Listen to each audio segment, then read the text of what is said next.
L'histoire de Netheril débute en moins 3859 DR, lorsque l'alliance de Seventon fut formée entre les 7 principaux regroupements d'humains de la région de Netheril. Les 7 peuples sont devenus un, que l'on appelle aussi les Netheril. C'est le début du Premier Âge. Les hommes de Netheril échangent et commercent avec les civilisations elfes du territoire.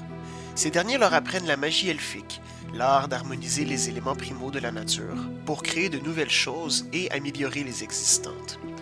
En moins 3533 DR, les Nether Scrolls furent découverts par les hommes de Netheril dans des ruines d'anciens royaumes elfiques. Ces puissantes reliques décrivent les fondements d'une sorte de magie différente de la magie elfique.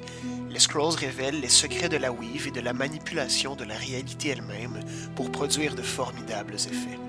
Les Netheril, avares de pouvoir, abandonnent la magie elfique, préférant plutôt poursuivre les secrets des Nether Scrolls, marquant ainsi le début de l'âge du Nether.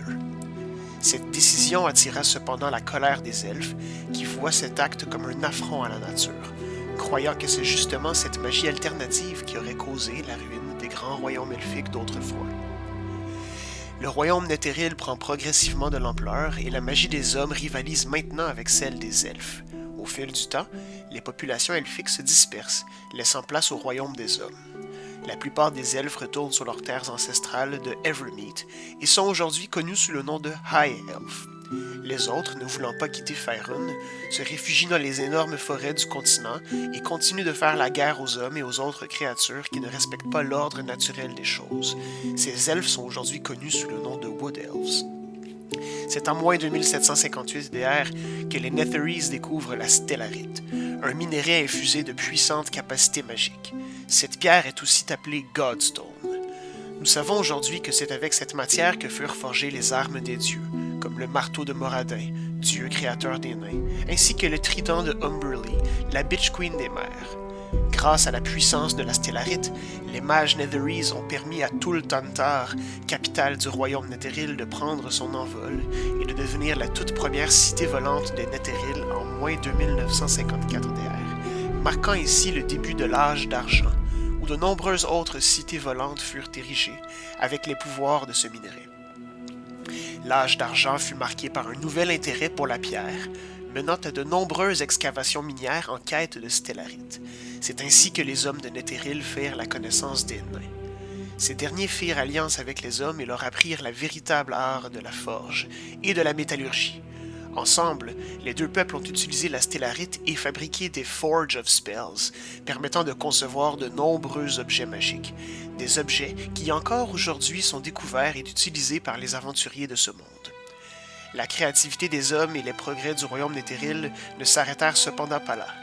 Les hommes utilisèrent les derniers gisements de Godstone et fabriquèrent un artefact d'une puissance incomparable, le Hedron. C'est la création du Hedron qui amorça l'âge d'or des Netheril en moins 1633 DR. Les nains se sentirent trahis par ce geste et entrèrent en guerre avec les Netheril. Ils furent cependant rapidement vaincus par les grands mages qui utilisaient la puissance du Hedron. La plupart des nains ont accepté la défaite et ont continué à vivre parmi les humains ou dans leur propre ville sous le règne Netheril.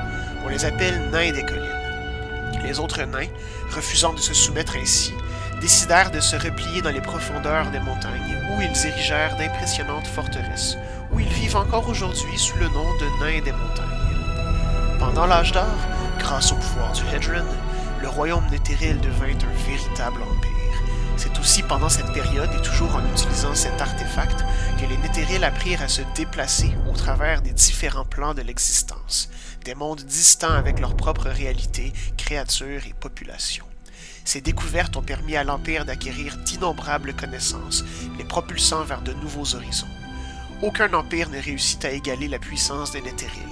Leur prospérité marqua le continent de Faerûn pendant plus d'un millénaire.